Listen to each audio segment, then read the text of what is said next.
Oi, bom dia. Bom, né? Então, estamos hoje aqui no Dia Nacional de Combate ao Fumo e para literalmente dar visibilidade, fazer ainda mais barulho para esse tema que é tão importante, a gente organizou aqui no Oncoguia um dia inteirinho de lives ao vivo, de conversas com especialistas, para que a gente realmente consiga falar, né, de toda essa jornada que envolve, né, desde as questões importantes de controle e combate ao tabagismo, de prevenção, de diagnóstico, de tratamento, e aí a gente entra, então, com conversas com especialistas que tratam o câncer de pulmão. Mas a gente não poderia realmente começar o nosso dia sem conversar com o pessoal da CT, que a Mônica Andrés está aqui comigo. Acabou de comunicar, me ajuda a se apresentar, conta um pouquinho o que ela faz, o que é o dia a dia dela.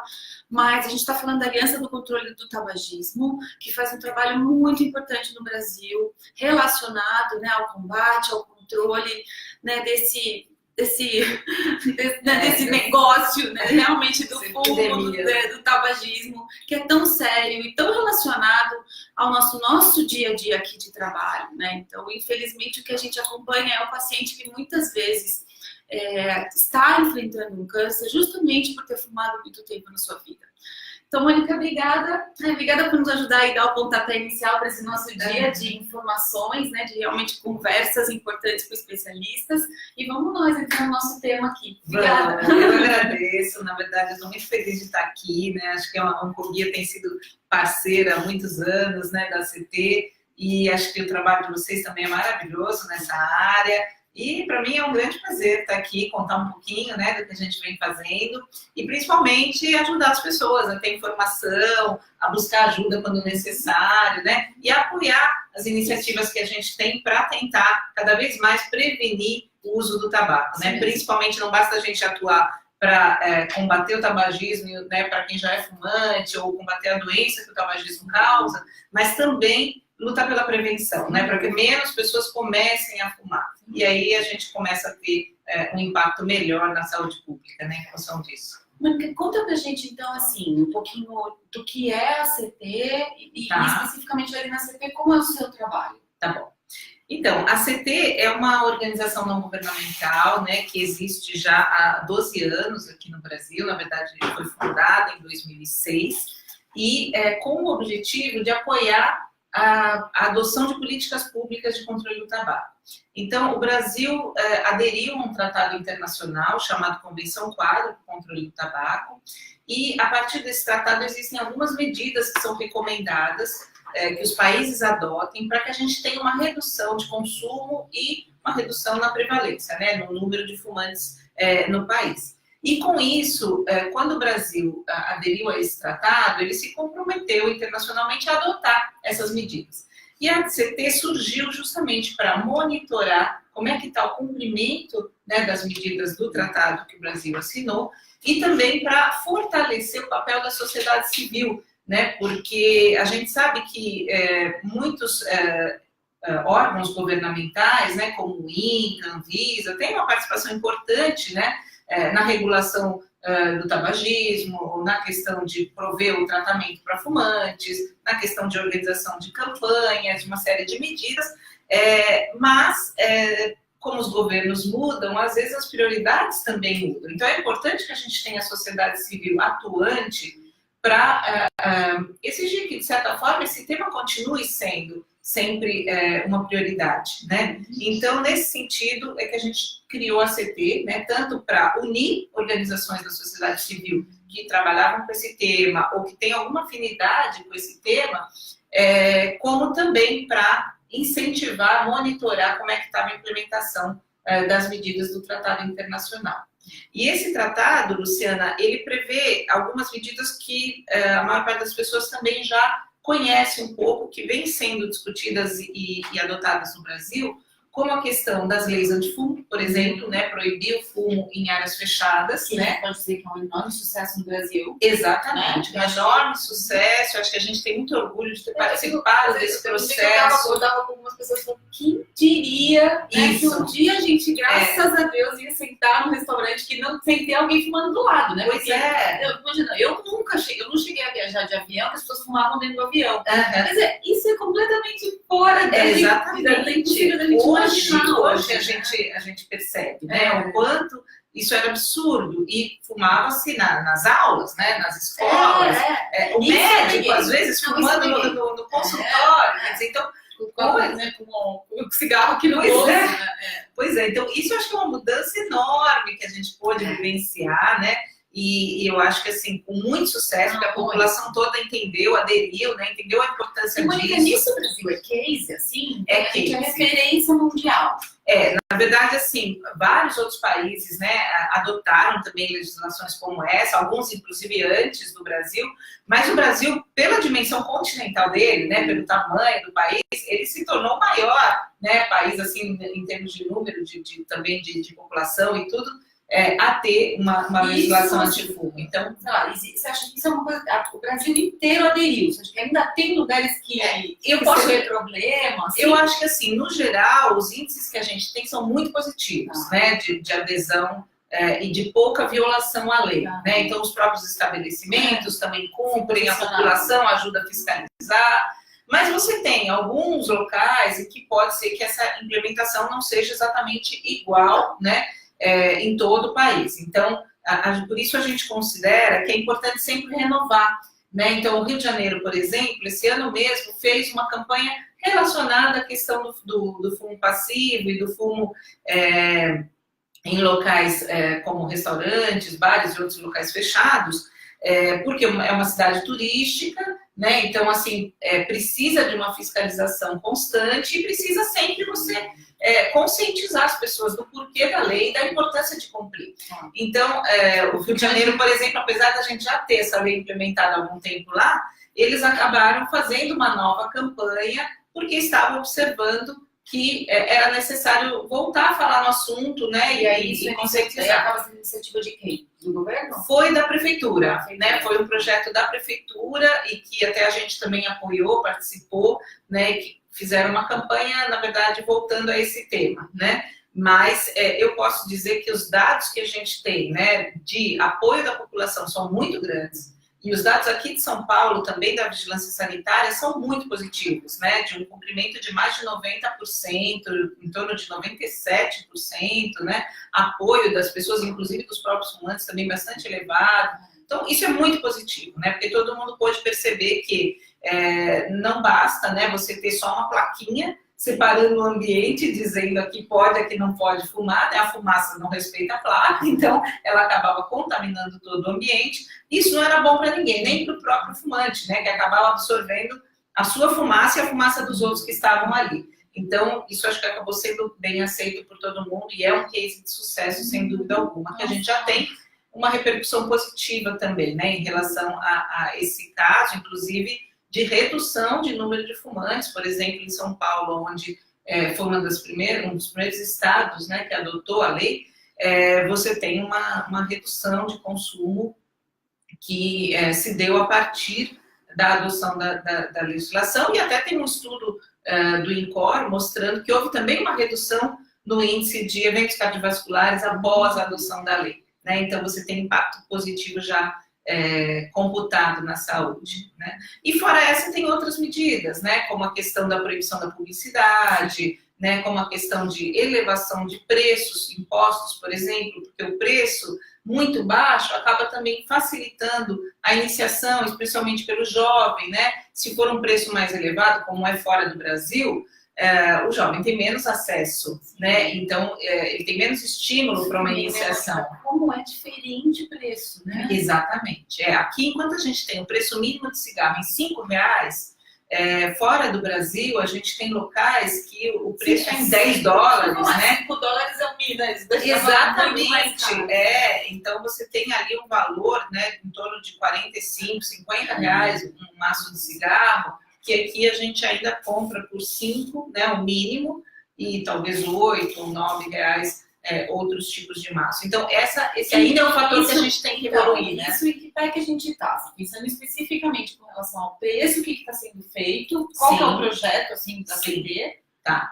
Em relação a isso, a gente apoia que a gente tenha novas medidas fiscais, né, que possam rever, né, tanto a questão tributária, né, de estar com elevação dos impostos, né, porque a gente justamente observa que até 2016 houve, né, um aumento de impostos relacionados a produtos de tabaco.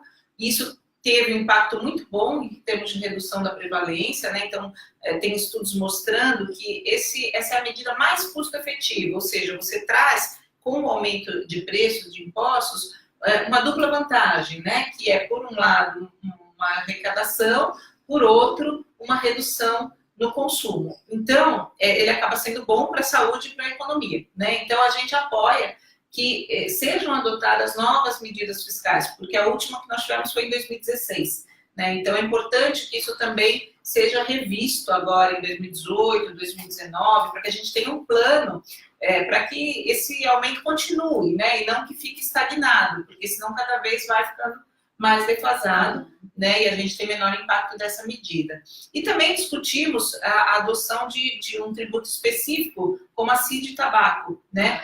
Que seria uma contribuição, né, relacionada à questão econômica, que seria específica para esse produto, né? E que teria a possibilidade de ter uma destinação específica também. Diferente do imposto, né, que vai uma arrecadação geral para o governo, a CID você pode destinar, por exemplo, o Fundo Nacional de Saúde, ou para o Programa de Controle do Tabagismo, né, se isso tiver especificado na lei. Então, essa é uma coisa que a gente apoia também, né, que possa existir um imposto como esse e cuja arrecadação seja destinada para a questão não só do tratamento, mas de toda a implementação da Comissão PAD. Então, isso são coisas que são trabalhadas no legislativo? Sim.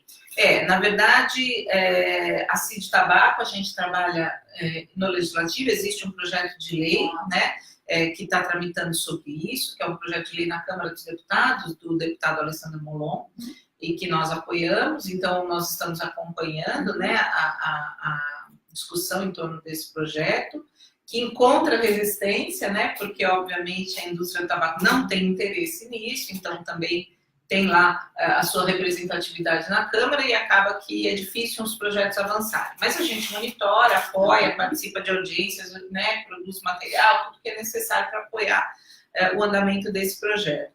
E também temos acompanhado junto ao Executivo, né? Porque algumas medidas também são medidas que podem ser adotadas pelo Poder Executivo. Né? Então, por exemplo, em relação a isso, a discussão de um aumento de impostos, por exemplo, é uma medida que pode vir do Executivo. Então, a gente também procura, né, estimular que isso seja feito. Tá? Então, temos ações assim, em várias áreas, né, principalmente relacionada a isso, a questão de ter políticas públicas que sejam efetivas e que contribuam, né, não só para a população estar conscientizada, como para não ter iniciação e, ao mesmo tempo, a gente conseguir uma redução cada vez maior no consumo.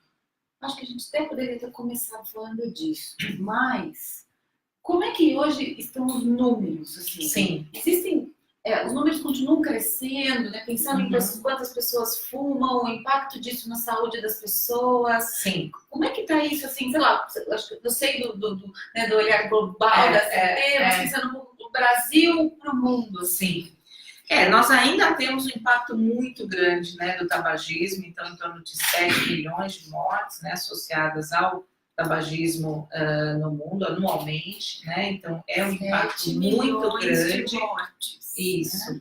E a gente tem no Brasil cerca de 156 mil mortes anuais, né, relacionadas a doenças que foram causadas pelo uso do tabaco. Ainda a prática circulatória é maior, né? Sim, ainda, né? Mas os cânceres também, né? Crescendo bastante. Estava vendo hoje, acho que o governo do estado está lançando uma pesquisa junto com algum hospital, mostrando a relação do tabagismo com câncer de bexiga. Ah, sim. Cresceu muito, isso. muito, muito. A gente até tem também um levantamento específico que deu pro câncer de bexiga que também mostrou isso. Super interessante. Então, e na verdade Triste, né? as pessoas associam muito a questão do câncer ao câncer de Pulmão. pulmão, né? Mas na verdade a gente tem uma série de outros cânceres relacionados ao tabagismo, né? Então, desde laringe, faringe, né? Como também bexiga, rim, né? Outros cânceres que também estão associados ao uso do tabaco e que as pessoas às vezes não têm essa associação direta, né? Não lembram exatamente disso. Mas é importante que estejam conscientes de que, na verdade, o tabagismo, ele acaba sendo os produtos que estão no cigarro, né? E que são consumidos pelo usuário, eles vão para a corrente sanguínea, eles podem afetar qualquer órgão do organismo, né? Então, a gente tem aí diversos problemas associados ao uso do tabaco. Queda no uso do cigarro a gente tem no Brasil. Tem. A gente teve uma queda significativa, eu acho que graças a todas essas medidas, né, que o Brasil vem apoiando, vem discutindo e vem adotando nos últimos 20 anos, na verdade, né? Então, a gente teve uma redução da ordem de 56% nos últimos 20 anos. Então, isso é muito importante, isso é uma conquista muito grande, né? A gente vê que valeu a pena, acho que todo esse esforço, né, de implementar essas medidas, né, o apoio da população tem sido fundamental. Isso realmente trouxe um efeito maravilhoso, que é essa redução de 56%. Então, hoje a gente tem essa conquista para comemorar. Porém, ao mesmo tempo, a gente vê que a gente precisa continuar atuando, porque a indústria se reinventa, né? Acaba também criando outros mecanismos para atrair os consumidores, né? E a gente vê, por exemplo, do ano de 2016 para 2017, já uma estagnação. Ou seja, aquilo que vinha sempre descendo, né? Quer dizer, cada ano, através do Vigitel, né? Que a gente tem uma medida anual, né, do uso do tabaco, vinha sendo observada uma redução. De 2016 para 2017, houve, na verdade, uma paralisação. E tem uma questão específica com a mulher, né? E a mulher consumindo um pouco mais, né, especialmente as jovens, né, as meninas, começando a fumar numa proporção semelhante à dos meninos, em alguns casos até maior, que é um índice que preocupa. Né? Então, quando a gente observou essa estagnação, digamos assim, nos preocupa, e aí sim a gente vê a importância de continuar adotando as medidas. Né? Então, por exemplo, a gente teve apenas de 10,2%, né, do número total de fumantes segundo o Vigitel em 2016, para 2017 foi 10,1%. Né? Então, foi muito pouco essa redução. Então, a gente vê a importância de continuar essa questão. Por exemplo, a política fiscal que parou em 2016 precisa continuar. Né? A questão dos aditivos, que a gente discutiu muito, né? O uso dos sabores e aromas nos cigarros. A gente está falando de canela, né? São aqueles sabores de... Isso, chocolate, morango, menta, menta, exatamente. E às vezes até o duplo sabor. Né? Então, tem produtos que eles lançaram com menta e uva, né? E tudo isso sendo muito revestido de uma hora de uma novidade, né? De um novo, aquelas cápsulas de sabor que agora tem no cigarro também, a pessoa fuma, dá um cliquezinho, aí sai a explosão do sabor. Então, são inovações que a indústria traz e que atrai muito jovem, né? Especialmente quando tem esses sabores relacionados à bala, que é né? a turma que está descobrindo, né? Isso, é hora da descoberta, é hora da experimentação, e aí é presa muito fácil. Né? Se você observar, ainda com que a gente tem a restrição de publicidade, ainda tem muita publicidade sendo feita. Você vai nos pontos de venda, numa padaria, por exemplo, o que você vê ali no caixa? Junto com a bala, com o chiclete, com o chocolate, né? Tudo que é o mais gostoso do mundo tá o cigarro.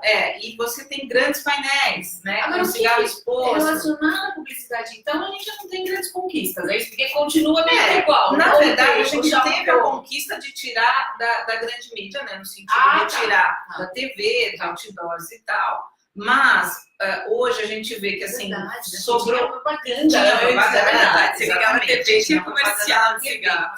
Se bem que hoje o que a gente está observando é um uso que a gente também acha que é inadequado, né?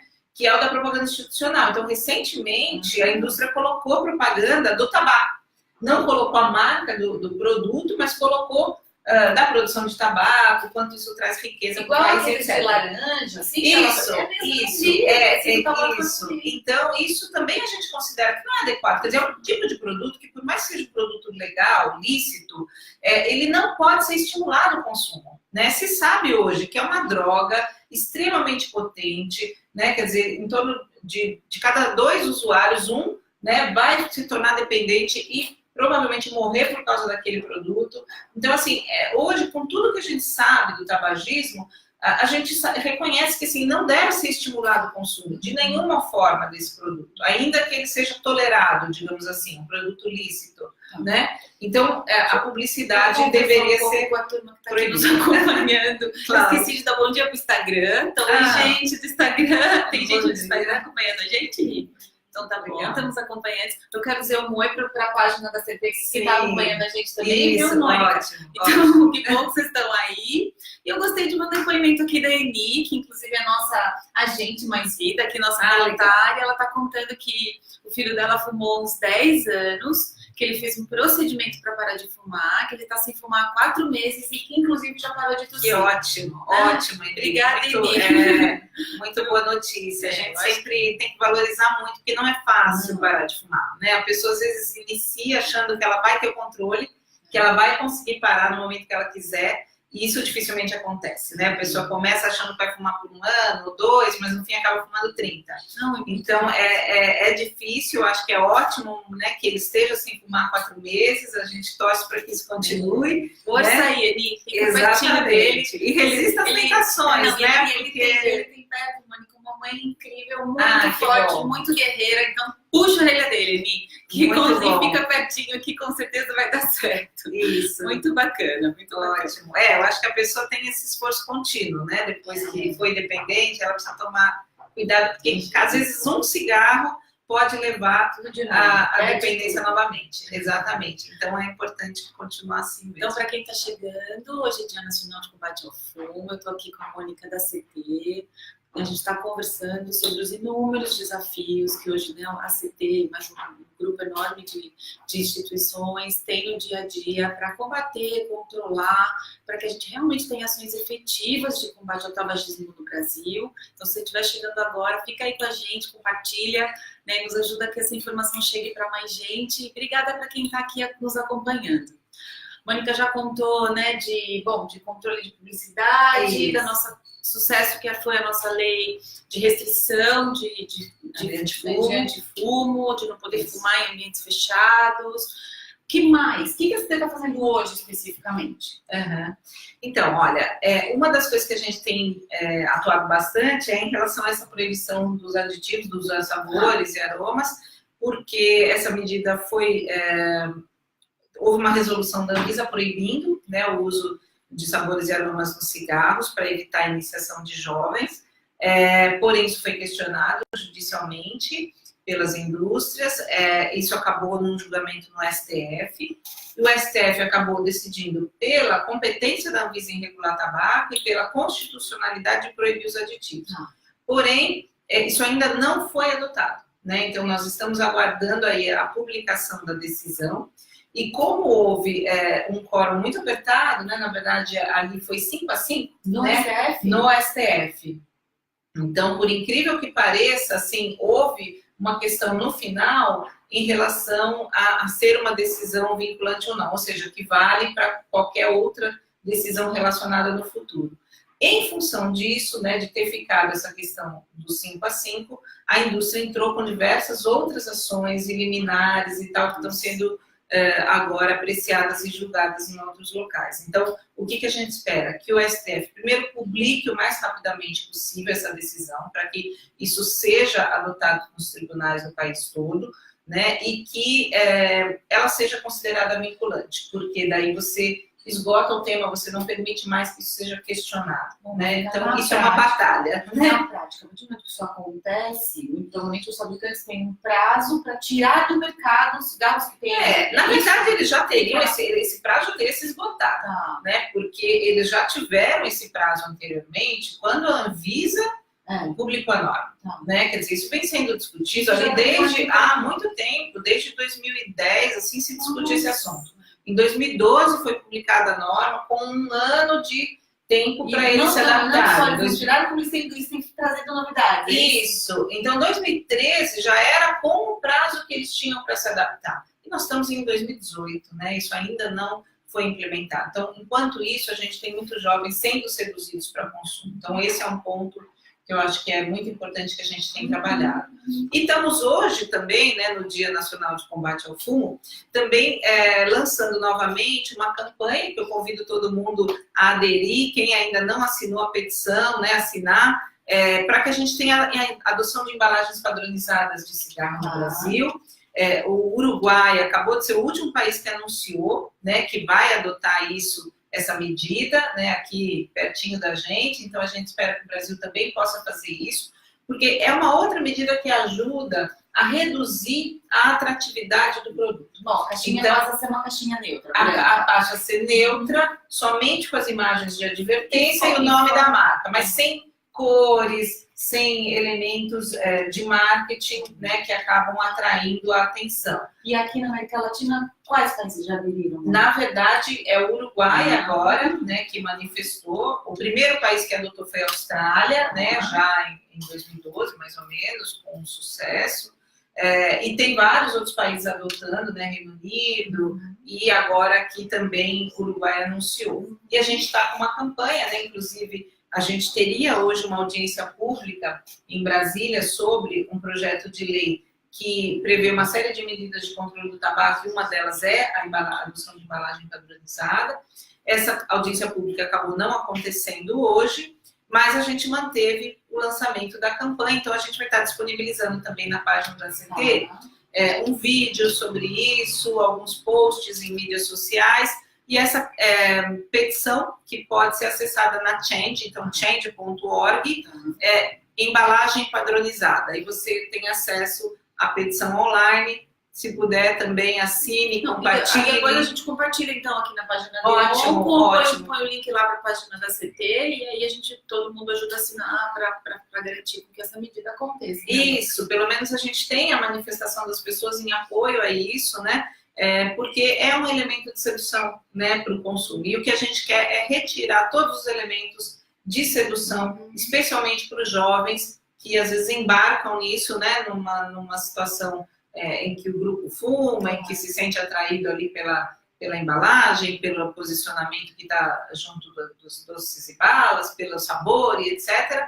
E acaba se tornando um dependente que vai ter consequências seríssimas associadas ao cigarro. O que a gente tem de informação sobre isso, assim, Mônica, sobre esse início, né, de começar a fumar? Olha, tem uma idade, na verdade a gente tem assim uma série de pesquisas mostrando que a maior parte das pessoas começa a fumar ainda na adolescência, né? No Brasil a idade média é em torno de 16 anos, né? Então, é o período que as pessoas têm maior vulnerabilidade para o uso de drogas, né? Qualquer uma delas, seja as lícitas ou ilícitas, né? É um período em que você está muito também ainda passando por transformações, então você tem algumas inseguranças, você tem, por exemplo, essa questão do impacto do grupo, né? Ou de pessoas que influenciam na sua vida. Hoje em dia a gente tem os influenciadores digitais, né? Que inclusive saiu essa semana uma matéria no New York Times, que aqui no Brasil também foi reproduzida por alguns órgãos de imprensa, mostrando que indústrias de tabaco pagam para influenciadores digitais colocarem nas suas páginas o cigarro ou alguma foto fumando. Não é uma publicidade explícita, digamos assim, não é uma propaganda em que ele fala fume esse cigarro, mas ele deixa ali o maço, ou ele aparece fumando. E são aquelas pessoas que têm muitos seguidores no YouTube e em diversos outros canais. No Brasil, não? Deram exemplos no Brasil, sim. Então, nessa denúncia, na verdade, essa matéria ela foi feita com base numa denúncia que foi feita nos Estados Unidos, né? Que isso tem sido feito em diversos países. Eles identificaram em 40 países, inclusive no Brasil.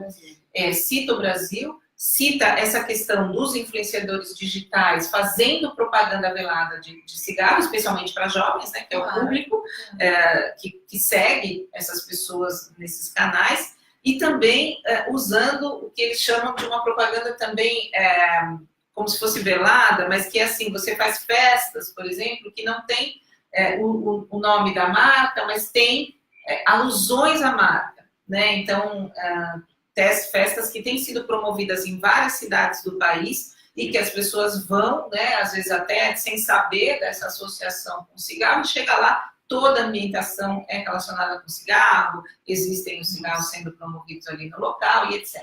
Então, é uma nova forma de marketing que a indústria está usando, né? Então, por mais que a indústria diga que não objetiva o estímulo ao consumo pelo jovem, na prática não é isso que a gente vê. Na prática, a gente está vendo as mesmas táticas do passado, só que agora através dos novos canais. Usando todas essas novas redes que estão chegando. Isso. Então, assim, é muito importante a gente estar monitorando, né? Porque a gente justamente pode ter aí a possibilidade de denunciar, de protestar contra isso, né? Porque se a gente conseguir uma redução de consumo e uma maior conscientização das pessoas, é importante que a gente siga nesse caminho, né? Quer dizer, que a gente possa ter, não os jovens sendo seduzidos para começar cada vez mais cedo, como é o caso, e pelo contrário, né? Que as pessoas possam estar cientes de tudo que esse produto causa. Mônica, vamos falar um pouco do narguilé? Sim. Mas tem essa onda aí. Também tem uma onda do narguilé. Isso a gente vê muito, inclusive, nessa onda dos influenciadores, né? Assim, eu lembro de já ter visto com muita frequência, às vezes uma rodinha de bar, às vezes tem bar, né? Que tem narguilé no centro, né?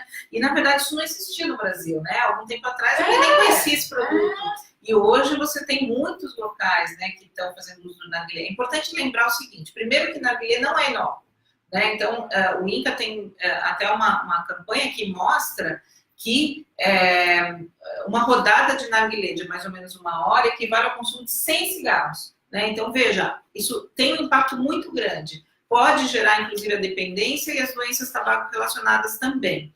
Às vezes as pessoas têm a impressão, porque como é com água, ou tem um sabor e tal, ele seria mais fraco. Ele não é, né? E, inclusive, tem alguns casos em que há mistura com álcool, com vodka. Então, a coisa se torna ali uma bomba relógio.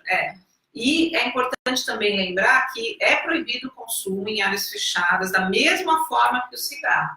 Porque é um produto que é considerado também um produto fumígeno. E nesse sentido, ele está no bar, sim, na área fechada está proibido, né? Então é preciso ter fiscalização. Se você observa isso acontecendo, pode denunciar a vigilância sanitária ou PROCON da sua cidade, do seu estado, que não deveria acontecer, né? E, de fato, eu acho que, de novo, né, é preciso informação e é preciso regulação, né? Então é preciso que a gente tenha as pessoas sabendo do que significa fumar narguilé. Às vezes até os pais não sabem e permitem, de alguma forma até incentivam, às vezes em festas, em casas e tudo. Sim. E a gente tem que saber que não é um produto inócuo, né? E mãe, estão pedindo para falar do bong. O que é bong? O que é bong, Bong? Bong é como narguilé, mas é o vaporzinho que é com gelo. Eles colocam gelo. É outro nome, mas é um narguilé. Ele já está mais, sei lá, já está mais sedutor ainda. Nossa, mãe.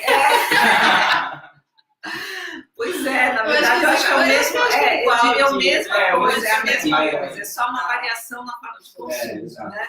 Mas a questão é a mesma. Mas é o que você falou, exatamente. Tem o álcool, tem o gelinho, daí tem o sabor, tem o sabor. Por isso que essa medida também da proibição dos aditivos, ela é importante porque ela vai afetar os narguilés, né? Porque os narguilés dependem muito do sabor, né? As pessoas usam muito aqueles sabores variados e tudo. Então, a gente tirando o sabor, a gente tira também a atratividade disso, né? Eu acho que tem tanta coisa boa, né, gente, pra gente buscar, pra gente fazer, né, que não dependa do consumo de álcool ou de cigarro, né? Eu acho que a gente hoje tem toda uma discussão também sobre uma vida mais saudável, né? Sobre prática de esportes, uso da bicicleta, né? Sair pro ar livre, quer dizer, então, tantas coisas, alimentação mais saudável, que a gente pode buscar. Uma cidade saudável, pois né? Cidade saudável. Então, existe tudo isso. E esses produtos, na verdade, eles acabam indo no sentido contrário disso, né? Que são produtos que não são sustentáveis, são produtos que prejudicam a saúde, prejudicam o meio ambiente. Então, eu acho que é momento da gente refletir um pouquinho, né? De fato, o que a gente quer para a nossa vida, para a nossa cidade, para o nosso planeta. Eu fico sempre pensando assim, eu já ouvi em algumas discussões, e acho que, claro, acho que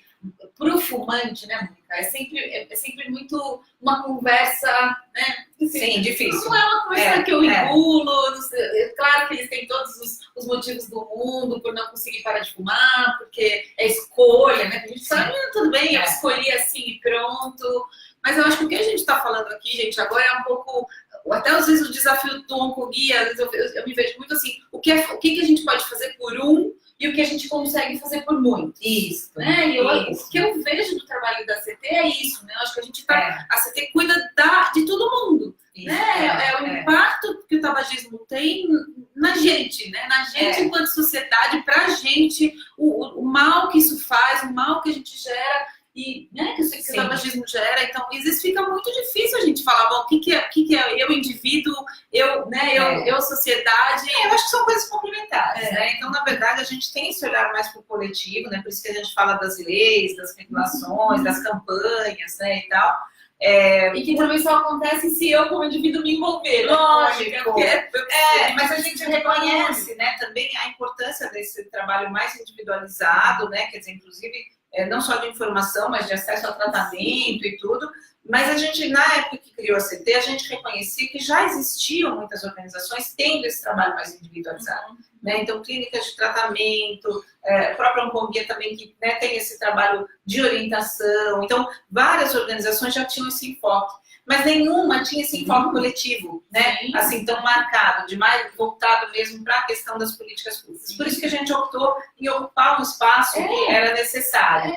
Mas a gente reconhece a importância dos dois, né? Não, e a reflexão que eu acho é para quem às vezes está ouvindo a conversa e talvez fale, não, acho que isso não tem nada a ver comigo. Sim. E aí, por inúmeras razões, mas acho que é um chamamento sim, né, amor? Claro, a nossa conversa é para que você se informe, para que você entenda, porque esse assunto ele está, né, passando pela gente o tempo inteiro de diferentes maneiras. Até porque às vezes a pessoa sempre, tem muitos casos em que a pessoa associa a uma questão somente pessoal. Isso. Então, eu é que comecei, eu é que agora sofro com isso, ou eu é que não consigo parar, né? E não presta atenção que, na verdade, esse fator todo, à volta dela, faz uma diferença muito grande. Né? Então, quantas pessoas, a partir da lei antifumo, não se questionaram, né? E resolveram parar de fumar? Porque, nossa, veja, não é mais aquela coisa de que todo mundo fuma em todo lugar. Né? A pessoa mesmo começa a se questionar disso. Né? Então, esse ambiente... A pessoa está mais exposta, né? E ela passa a questionar também, né? Então, você assim... Tá na rua, você percebe. Às vezes tem os grupinhos fumando no meio da rua. Porque não tem mais onde fumar, né? Mas esse ambiente faz muita diferença, né? Então, a pessoa também pode entender que, na verdade, não é a coisa só da culpa dela, né? Quer dizer, como a pressão toda do ambiente em que ela viveu, na adolescência e tudo, fez diferença. Quantas pessoas não começaram a fumar porque no cinema, na TV, isso era extremamente glamorizado, chiquérrimo, né? A gente mesmo sofreu essa influência. Então, você tem aquela, de certa forma, uma indução, né, para começar. E uma vez que a gente sabe, né, que a dependência ela é muito grave, ela se instala muito rapidamente, aí a pessoa acaba ficando preso àquilo, né? E a gente entende a dificuldade que as pessoas têm em parar de fumar, a gente entende que a indústria deveria ser mais responsabilizada pelo que ela faz no sentido de induzir as pessoas ao consumo e o indivíduo, pelo contrário, acho que ele tem que ser entendido também como uma vítima desse processo, porque essa questão da escolha, eu até entenderia se fosse um adulto consciente, começando a fumar, mas não é o que a gente vê.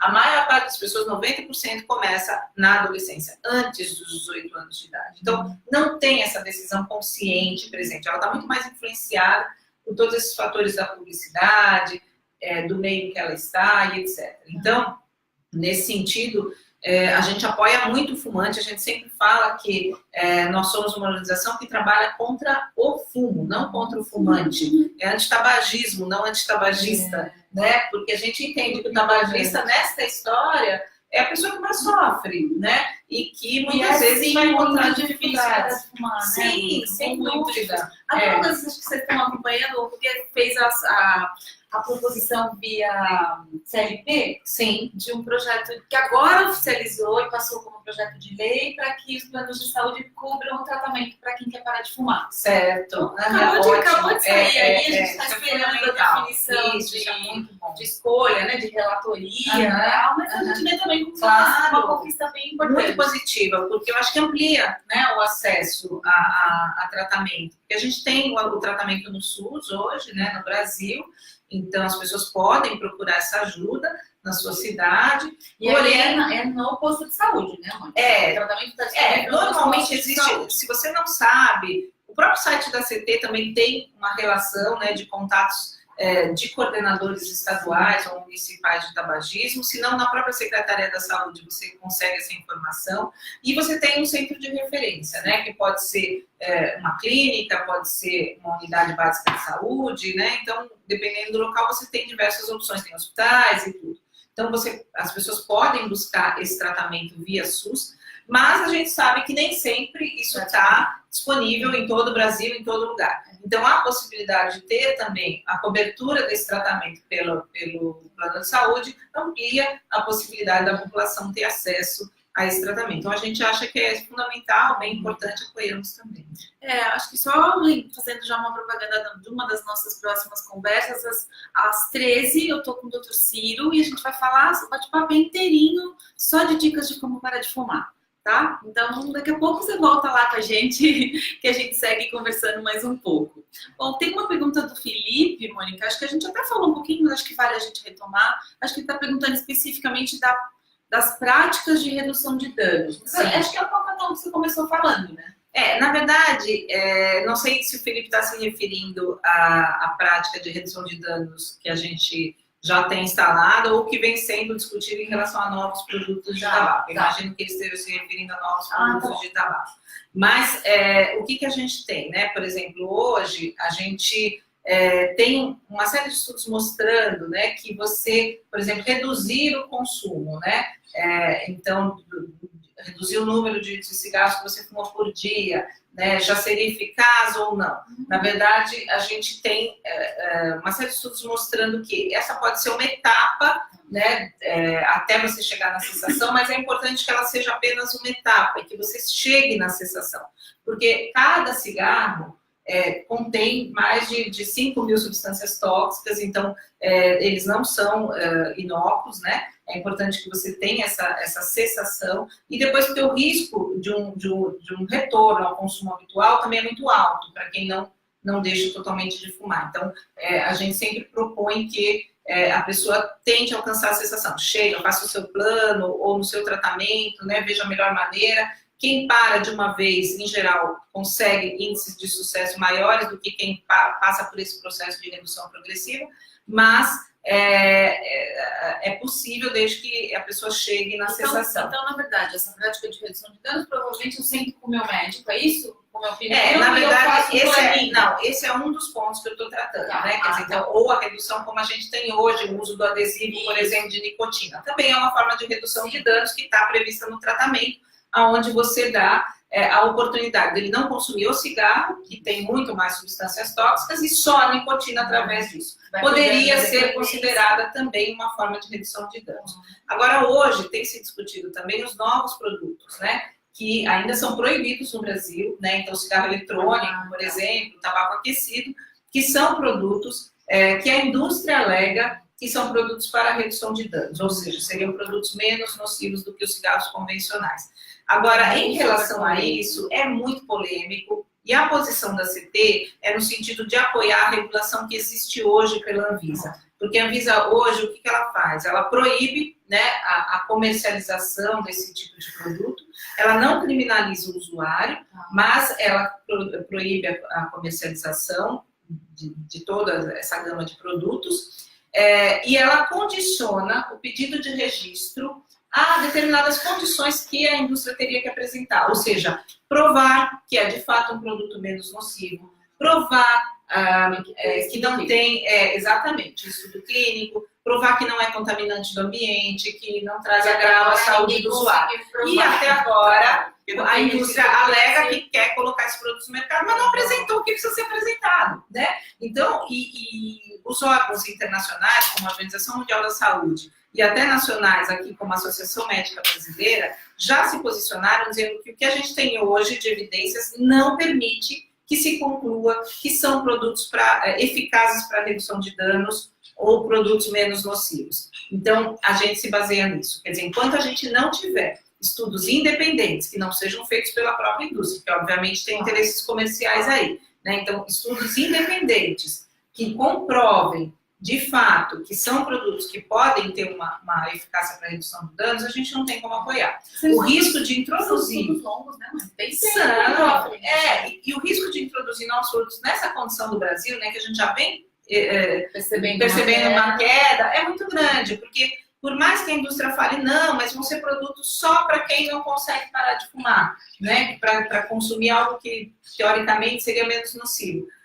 Mas aí a gente vê que, na verdade, não é isso que eles estão fazendo nos países onde estão colocando esses produtos, né? Eles estão fazendo uma série de promoções e propaganda para jovens, né? Que não são usuários. Então, você tem nos Estados Unidos o crescimento, por exemplo, de um tipo de produto que é chamado Juul, que é um cigarro eletrônico que parece um pendrive, teve um crescimento de 600% no consumo. E é uma febre nas escolas, porque as crianças têm utilizado aquilo. Então, não é isso que a gente quer, né? Então, assim, é preciso muita cautela, discutir novos produtos, a gente precisa do embasamento científico e que seja independente, né? Não apenas realizado pela indústria. Mônica, tem mais uma coisa que eu queria te ouvir, que é com relação, que a gente escuta que, na verdade, o cigarro que ainda é vendido, né, sei lá, nos 7 cantos aí pelo Brasil, ele é de muito má qualidade. Se é que dá para falar isso, né? Porque é um cigarro de boa qualidade. Mas o que é isso, né? Porque também cigarro legal? Porque ainda teve uma campanha muito grande, meio que, né, que acho que confundiu um pouco a cabeça das pessoas, né? Na verdade, a gente coloca sempre que, assim, cigarro ilegal ou cigarro vendido legalmente, ambos são muito prejudiciais à saúde, né? Então não tem essa questão de, mas no cigarro ilegal foram encontradas resto de barata, né? Ou coisa para rato, sei lá, pelo de rato, né? Não, na verdade não é fake news, até é verdade que isso pode ter sido encontrado. Porém, a gente tem que lembrar que no cigarro lícito que a gente tem, vendido legalmente, pode não ter o pelo do rato, mas tem veneno para rato. Né? Pode não ter a patinha da barata, mas tem naftalina, que é usada como mata-barata. Então, você tem substâncias tóxicas tão prejudiciais quanto essas outras que causam aquele nojo, aquele impacto, mas que nós temos no cigarro convencional também produtos que são extremamente perigosos. Então, é preciso lembrar que, do ponto de vista da saúde, ambos são ruins. Não tem cigarro melhor. Mas ele ainda é muito mais barato. O problema do cigarro ilegal é justamente essa questão. Porque como ele não paga os impostos, ele não usa as imagens de advertência, então ele acaba facilitando o acesso por pessoas de baixa renda ou por jovens. Então, nesse sentido, a gente apoia que seja feito um combate intensivo ao mercado ilegal. Porque, de fato, ele acaba atraindo para o consumo. E esse ilegal, Mônica, assim, onde é que ele está à venda? Ele está à venda em vários locais, né? A gente tem, no Brasil, um problema grande nas fronteiras, né? Então, tem algumas cidades que têm uma rota, né, desse contrabando, são cidades, então, mais afetadas por isso. Recentemente, o Brasil teve uma medida muito importante, que foi assinar um protocolo internacional para combate do mercado ilegal, né? Então, isso é muito bom, porque a gente vai ter aí uma série de medidas de ações coordenadas internacionalmente, inteligência, do Brasil está junto. Então, isso é muito importante. Agora, é importante que os países da região também assinassem, né? Porque a gente precisa do Paraguai, por exemplo, também contribuindo nisso, porque a gente tem muito desse contrabando vindo do Paraguai, né? E você tem uma série de ações que podem ser tanto locais, né, de repressão, né, de combate ao contrabando, mas também essas outras ações que vão ter que mexer na raiz do problema, né? Que não é só a questão de pegar as cargas de cigarro contrabandeado, mas também evitar que sejam produzidos os cigarros ilegais e que venham para o Brasil. Por exemplo, um dado importante é que da onde vem a folha de tabaco do Paraguai que produz cigarro ilegal? Vem do Brasil. Então, isso precisa ser questionado, né? O Brasil manda esse produto, a matéria-prima para o Paraguai, e depois acaba recebendo esse produto e reclama do mercado ilegal. Então, na verdade, a gente tem uma série de ações que têm que ser feitas exatamente para coibir, de fato, o mercado ilegal. Leigo, né? Alguém que não sabe, tem como reconhecer se... Olha, primeiro a questão do preço, né? O Brasil tem essa norma de preço mínimo de R$5 por maço, tá? Então, um preço abaixo de R$5 é fora da lei, não é legalizado. Ele pode ser falsificado, ele pode ser contrabandeado, mas ele está fora da lei. Então, essa questão do preço. Outra questão é observar a própria embalagem, né? Porque cigarros contrabandeados muitas vezes não colocam aquelas imagens que a gente tem. Então, do lado do verso do maço, 100% a imagem de advertência, na parte da frente, 30%. Se não tiver isso, também muito provavelmente é um cigarro ilegal. Então, a gente sempre alerta, né, para a importância das pessoas não consumirem, obviamente, produtos ilegais, mas principalmente que o Brasil adote medidas para evitar que a gente tenha esse grande afluxo de mercado legal. A gente teve um crescimento do mercado legal, né, em alguns anos passados. Agora, de 2016 para 2017, nós tivemos uma diminuição, que foi muito bom, né, porque segundo o método que é feito pelo grupo de pesquisadores do INPE, especialmente o André Stroh, ele pôde mostrar isso. Agora a gente vai poder acompanhar ano a ano como é que está isso, e a gente observou uma redução. Então, isso é importante, as medidas têm sido adotadas, e agora, com o protocolo, a gente espera que o Brasil vá além, né, e adote novas medidas para a gente coibir o mercado ilegal, que, na verdade, não é bom para ninguém. E o que esse livro está lançando hoje? Isso, então. Hoje a gente está lançando, em conjunto com o CETAB, né, que é ali da Fiocruz, no Rio de Janeiro, e com 2 jornalistas, né, que é o João Pérez e o Moriti Neto, um livro que mostra uma investigação que foi feita por esses 2 jornalistas na região sul do Brasil, mostrando um pouco como a indústria está presente e domina a região produtora, né? Então, foram entrevistas, um trabalho de campo. Isso. Então, esses jornalistas foram até a região produtora de tabaco, verificar as condições de vida, também verificar como é que a indústria se faz presente ali, e mostram, através desse trabalho, como há uma dominação, né, da indústria do tabaco, aonde muitas pessoas que produzem sofrem com determinadas condições, como, por exemplo, a doença da folha verde de tabaco, que é uma doença que a pessoa tem pela contaminação, né, do contato direto com a nicotina da folha, do qual a gente tem pouco conhecimento. Eu acho que é importante que as pessoas saibam, né, que não é só o fumante que é prejudicado pelo uso do tabaco, aquele produtor também, né, porque não só tem essa doença da folha verde, como é uma lavoura que usa muito agrotóxicos, então também tem muitos problemas de saúde associados a isso, né, altos índices de depressão, suicídio na região produtora, né? Agora nós vamos entrar em setembro, que é um mês de prevenção ao suicídio. Esse é um dado importante também, né, que tem sido revelado, né, o índice de suicídio nessa região, e como também, de certa forma, todos que estão ali na cidade acabam envolvidos pela indústria, né? Então, no comércio local, na universidade, nos políticos da região, né? De forma que as pessoas acabam dependentes, né? Assim como o fumante é dependente do cigarro, os produtores se tornam dependentes da indústria. E eles têm pouco controle, né, sobre, por exemplo, o preço que vai ser pago pela produção que eles tiveram. Isso quem determina é a indústria. Eles têm um contrato de integração no qual eles ficam comprometidos a vender para aquela indústria, e ela que determina o preço. Então, muitos agricultores acabam ficando endividados porque calculam que vão ter um determinado lucro e não tem. Então, esse livro revela um pouco essa face que poucos conhecem. Né? Está sendo lançado onde? Está sendo lançado lá no Rio de Janeiro, agora, inclusive, né? Acho que nós estamos aqui também, enquanto a gente está aqui, esse livro está sendo lançado lá. E vai ser lançado em São Paulo, dia 4, às 19 horas. Depois eu coloco lá na página da CT o endereço, direitinho onde vai estar. Mas nós estamos apoiando. Na verdade, é um trabalho desses dois jornalistas que a CT, junto com o CETAB, também estão apoiando agora na divulgação. Mônica, 1 hora de conversa. Nossa, já passou 1 hora. Tem algum recado final para a gente encerrar? Olha, eu convido vocês a conhecer um pouco do nosso trabalho lá na página da ctbr.org.br.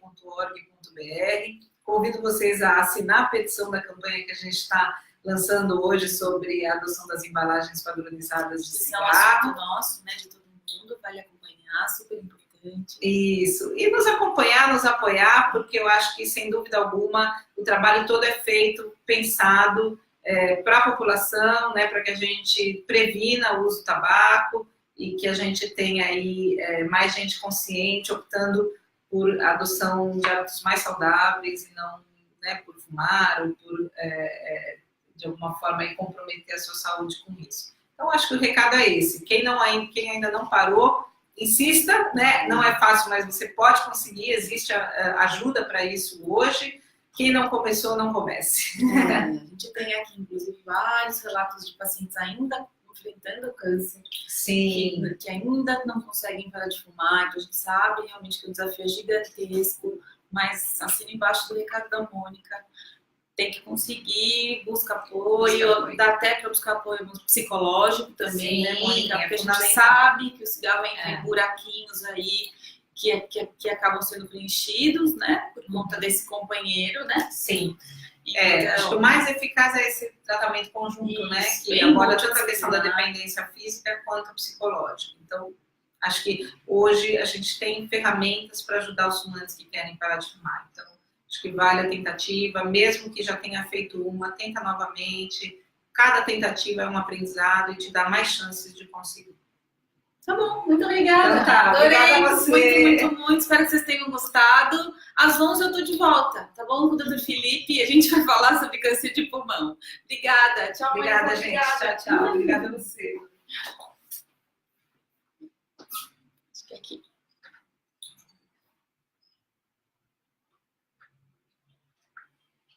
É bom, né?